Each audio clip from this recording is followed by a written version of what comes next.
Hello, it's me again, ang inyong driver na sweet lover, vlogger pa.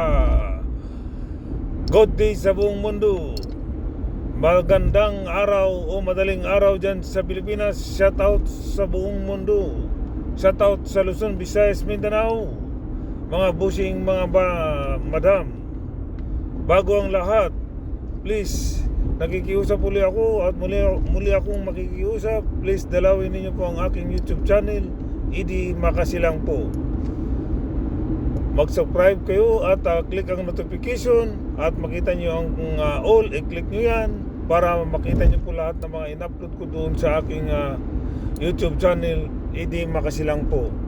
Okay, at sa aking mga follower, maraming salamat po sa inyo. Nang dahil sa inyo, gumanda po ang aking Facebook.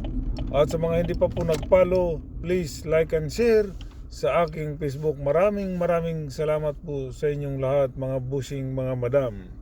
Okay, talakayan natin ang Senado, mga busing, mga madam. Itong Senado kasi hindi na po maganda ang nangyayari diyan sa loob ng Senado. Nawawala na po yung dignidad. Kumbaga sa kanya, yung quality ng Senado nawawala na po. Kanya-kanya na po silang bardagulan doon. Hindi na po makontrol ni Cayetano ang Senado. Hindi siya marunong mag-handle bilang isang Senate President. Hindi niya kaya at hindi na maganda. Bumalik na naman ang sigasigahan ng mga opposition na mga senador. Kanya-kanya silang hindi niya makontrol, hindi niya mapigilan lahat. Kaya kailangan talaga as soon as possible mapalitan yung leadership ng Senado kasi masisira talaga ang imahe ng Senado at mismo si Risa Ontiveros, nakakaya na po itong nangyayari sa amin sa Senado, hindi na po maganda. So talagang kailangan na mapalitan talaga ang Senate President as soon as possible. Nang dahil lang sa isang interest. Sigurado ako yang si Cayetano may interest talaga yan na alam niya na may impeach si Sara. Gusto niyang siguro maging Vice President kasi hindi niya hindi na maganda, hindi niya makontrol. Nang dahil lang kay Bato, nasira ang Senado. Tingnan mo anong nangyari. Buhat nang bumalik sa Senado si Bato, nagkagulo, 'di ba? Nagkagulo, nandiyan na yung nagtraidor na si Loren Legarda. Nandiyan na yun akala siguro ni Bato lalong gaganda ang Senado. Yung pala hindi, kabaliktaran. Lalong nasira yung Senado nang dahil sa kanya. Dapat ito si Bato, isa siyang kriminal. Kasi may warrant of arrest na siya. Isa siyang kriminal. Ang kanyang kaso is crimes against humanity. So what is that? Is a crime. So isa na siyang kriminal. Kahit senador siya, pero ang warrant of arrest niya nakalagay doon, crimes against humanity. So criminal na siya. Isa siyang kriminal, isa siyang wanted na criminals. Nagtatago diyan sa Senado. At ang problema pa dyan, si Alan Peter Cayetano, kinukukop niya ang isang kriminal dyan sa Senado. Tandaan niyo ito, mga busing, mga madam. Ang Senado ay bahay ng mga mamamayan yan. Taong bayan ang may-ari dyan, ang bahay. Hindi ang Senado ang may-ari dyan. Ang taong bayan ang may-ari dyan. Bakit ko nasabi? Kasi tayo ang nagpapasweldo sa kanila. Tayo ang nagbabayad ng mga tax at kung ano-ano pa dyan na mga dapat babayaran sa gobyerno. Kaya itong si Alan Cayetano, kailangan as soon as possible mapalitan na yan kasi ang gulo na ng Senado. Okay? Ang gulo-gulo na ng Senado, hindi kayang kontrolon ni Peter Cayetano ang mga kaalyado niya.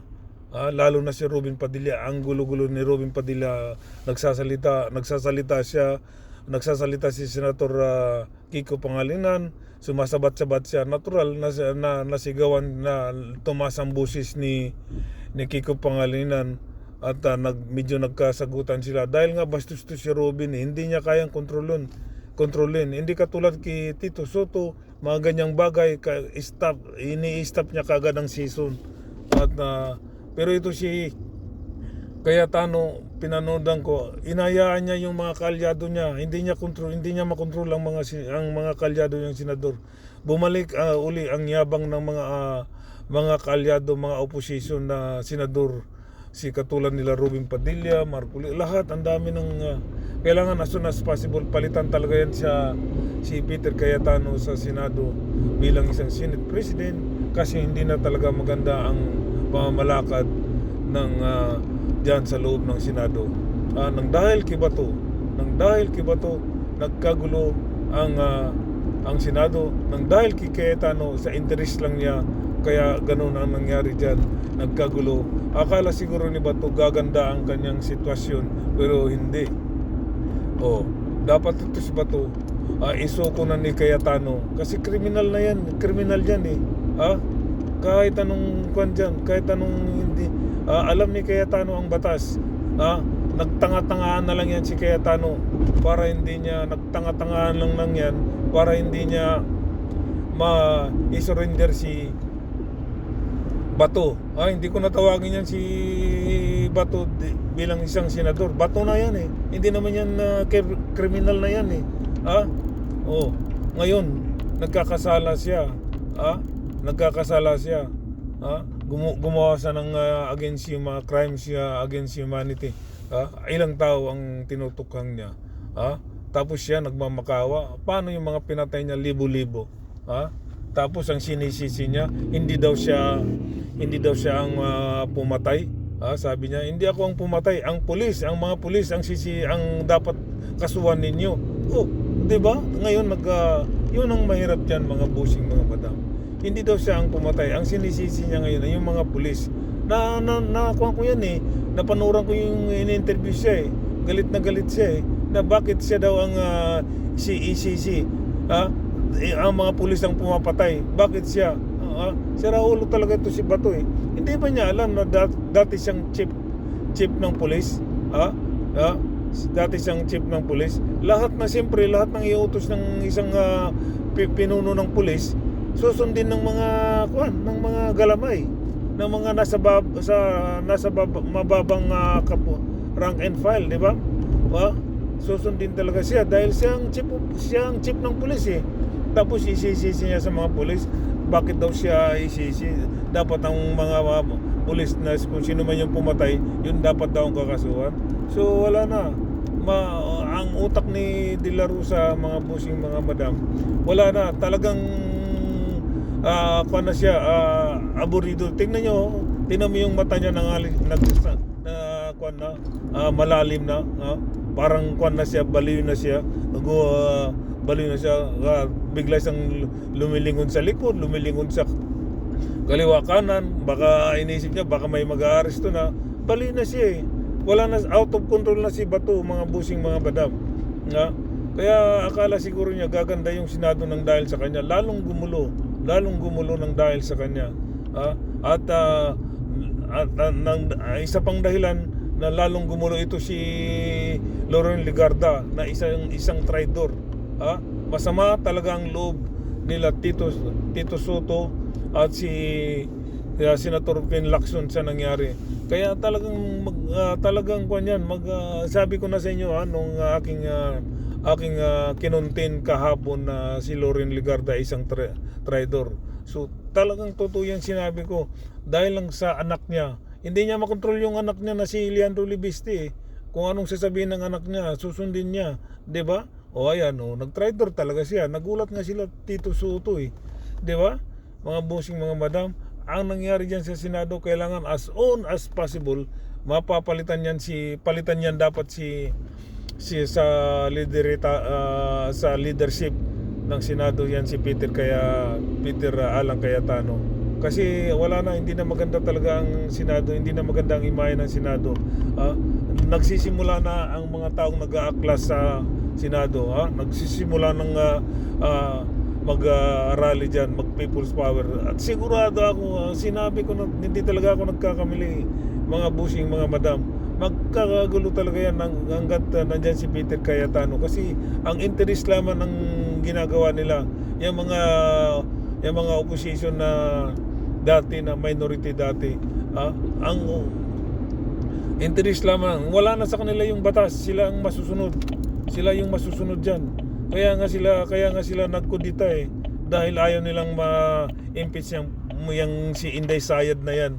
Ang sarap magmura, kaya lang ayaw kong magmura dahil nabubusit na talaga ako dyan sa Senado ang sarap magmura talaga.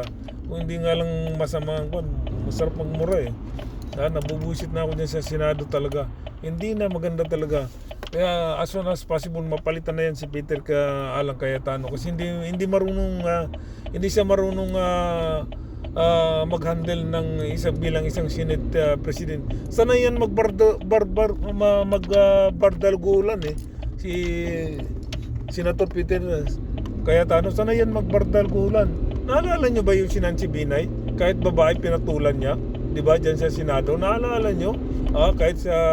Kahit babae pinapatulan niya, pinaya niya si Nancy Binay, di ba? Kababaeng senador. Tapos ito naman si Peter pinatulan niya si Nancy Binay. Naalala niyo yun, di ba? So kaya wala yan sa control yan si Cayetano. Ang pangsarili lamang ang ginagawa niya ngayon dyan sa Senado. Ang interest niya, for sure, ang interest niya ang ginagawa niya dyan sa Senado. Ang interest niya kung ano man ang mangyayari sa kay Inday Sara, dahil alam niya siya ang Senate President, mayari siya ang papalit na bilang isang Vice President. Pang-interest lamang ang ginagawa nila niyan. Sigurado ako, mga busing, mga madam. Kaya ito as soon as possible, palitan na talaga yan si Robin, ayan si Peter Alan Cayetano. At yan si Bato dapat isuko na ni Cayetano si Bato, kasi hindi na senador yan criminal na yan criminal na yan yan ang kaso niya criminal against humanity, crime against humanity. Pero mo kalaki-laking kalaki-laking kaso yan. Dapat i-surrender na ni Cayetano yan si Bato. Hindi dapat siya diyan magkukup ng isang kriminal sa Senado, kasi yung Senado bahay ng taong bayan yan. Kaya nga sila nanumpay para sa taong bayan Hindi dapat yan itago ni Cayetano si Bato. Nang dahil yan dyan kay Bato at saka kay Loren Legarda, nagkagulo. Wala talagang hiyayang babae yan. Naiinis na talaga ako dyan sa babae yan, si Loren Legarda at si Peter Alan Cayetano. Mga bastos na talaga. Hindi na kayang kontrolin ng Senado yung mga kaalyado ni Alan Peter Cayetano. Mga bastos na. Wala na sa mudo, wala na sa hulog. Sabi nga, wala na sa hulog at wala na sa mudo. Kaya please, itong 13 na nanawagan yung mga taong bayan na pupunta sa Senado, magkagulo talaga yan ang dahil lang kay Peter Alan Cayetano. Kaya maganda talagang as soon as possible palitan na yan si Peter Cayetano, mga busing, mga madam. Kasi wala na sa hulog siya wala na talaga sa hulog to si Peter. Hindi niya kayang kontrolin ng mga kasama niyan sa Senado. Kanya-kanya silang talumpati doon, salita dito. Kaya hindi niya kayang kontrolin di ba, mga busing, mga madam? Kaya mga busing, kunting kwan lang kayo, mag-calm down kayo, kunting peace lang, mga busing, mga madam. At alam ko as soon as possible mapapalitan yan si Peter Cayetano. Okay, mga busing, mga madam, hanggang dito na lang po. Salamat once again, maraming salamat sa mga follower ko sa aking Facebook. Nang dahil po sa inyo, mga busing, mga madam, malaking pagbabago ng aking Facebook. Sa mga hindi pa po nag-follow sa aking Facebook, please follow, like, and share. At mag-comment din po kayo at mababasahin ko mamaya.